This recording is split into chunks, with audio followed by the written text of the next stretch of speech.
Our next topic is nephron.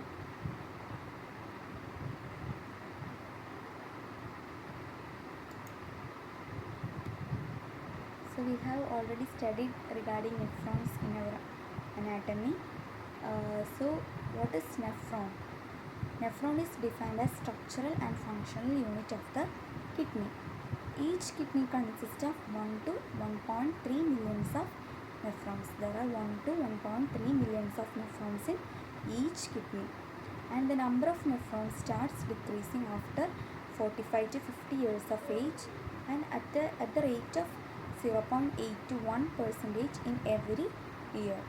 So the number of nephrons gets decreased after 45 to 50 years of age. Then each of the nephron is formed by two parts. First part, a blind end called a renal corpuscle or Malpighian corpuscle. Second part, a tubular portion called a renal tubule. So the two important portion of the nephrons are Malpighian corpuscle and renal tubule.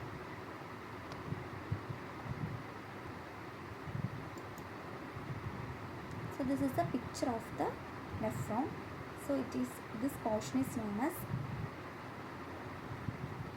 renal corpuscle or Malpighian corpuscle, and these tubular structures are known as renal tubules.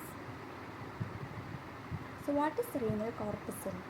Renal corpuscle or Malpighian corpuscle is a spheroidal and slightly flattened structure with a diameter of about 200 micrometer. So renal corpuscle or Malpighian corpuscle is spheroidal in structure, okay, and that is slightly flattened structure, and its diameter is 200 millimeter.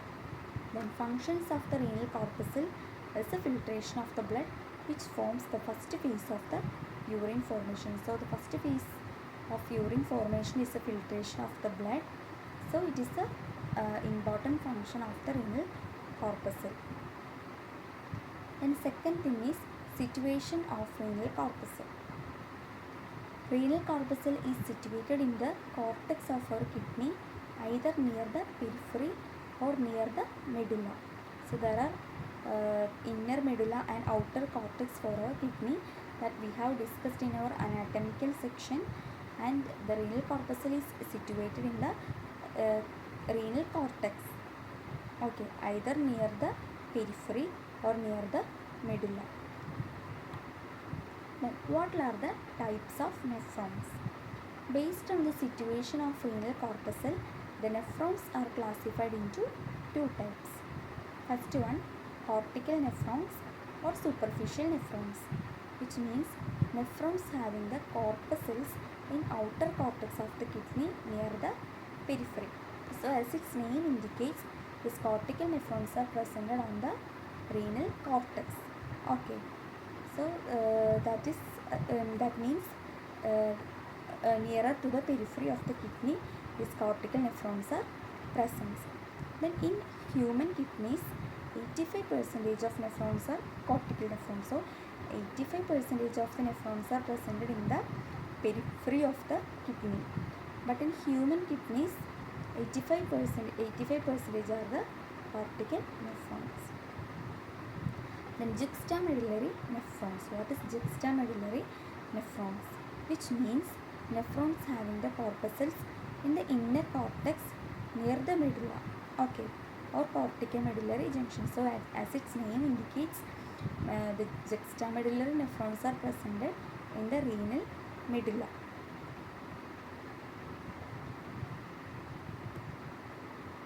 So this is a picture of Malpighian corpuscle. So there are a tuft of capillaries, and this is the Bowman's capsule. So this tuft of capillaries are known as glomerulus. This is the visceral layer of Bowman's capsule. This is the parietal layer of Bowman's capsule. This is the afferent arteriole, and this is the efferent arteriole. Then features, comparison between cortical nephrons and juxtamedullary nephrons. So percentage, cortical nephrons are abundantly seen, that is 85% we can see. Then juxtamedullary nephrons are seen only 15%. Okay. Then situation of renal corpuscle. So it is based on its name. So in cortical nephrons, the renal corpuscles are seen just outer cortex near the periphery, but in juxtamedullary nephron it is seen in the inner cortex near the medulla. The loop of Henle, that is Henle's loop. Cortical nephron's Henle loop is short. Hairpin bends penetrate only up to the outer zone of the medulla. So its hairpin bends and that can penetrate only up to the outer zone of the medulla. Then in the case of juxtamedullary nephron, the loop of Henle is very long and hairpin bends penetrates up to the tip of the papillae. Okay. Then blood supply to the tubule.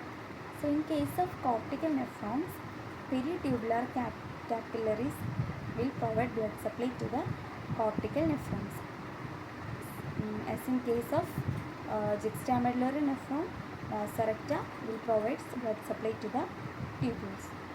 Then function of cortical nephrons is formation of urine. The function of juxtamedullary nephron is mainly the concentration of urine and also formation of the urine. The next topic is structure of renal corpuscle. So renal corpuscle is formed by the two portions, that is glomerulus and Bowman's capsule. First we can discuss regarding glomerulus. So we all know that glomerulus is a tuft of capillaries enclosed by the Bowman's capsule. It consists of glomerular capillaries interposed between afferent arteriole on one end and efferent arteriole on other end. So Bowman's capsule means there are a tuft of glomerular capillaries that is interposed between the efferent arterioles at one end and efferent arteriole at another end. This vascular system in the glomerulus is purely arterial. Okay. Then glomerular capillaries arise from afferent arteriole. After entering the Bowman's capsule, the efferent arteriole divides into 4 to 5 large capillaries. So we can say that the vascular system in the glomerulus is purely arterial. Okay.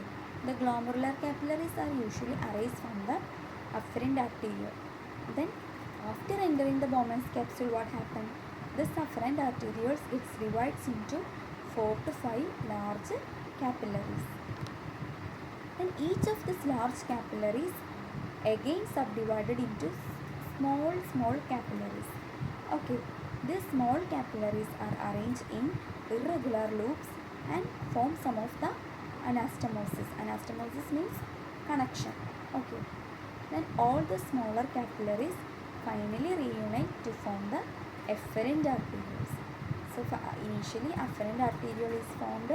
So after entering into the Bowman's capsule, it gets divided into 4 to 5 large capillaries, and this large capillaries then again subdivided into small capillaries, and this small capillaries are arranged in irregular loop like structures to form an anastomosis, and all smaller capillaries finally reunite together to form an efferent arteriole. So this efferent arterioles leaves the Bowman's capsule. Okay.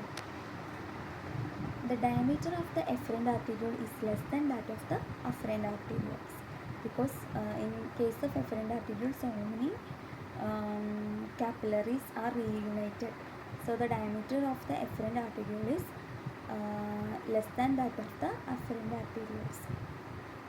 Then how is the functional histology of the nephrons?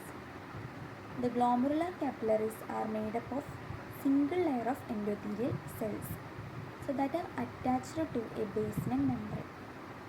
Endothelium has many pores called fenestrae or filtration pores. That is the functional histology. So the glomerular capillaries are lined by endothelial cells, that is a single layer of endothelial cells, and this endothelial cells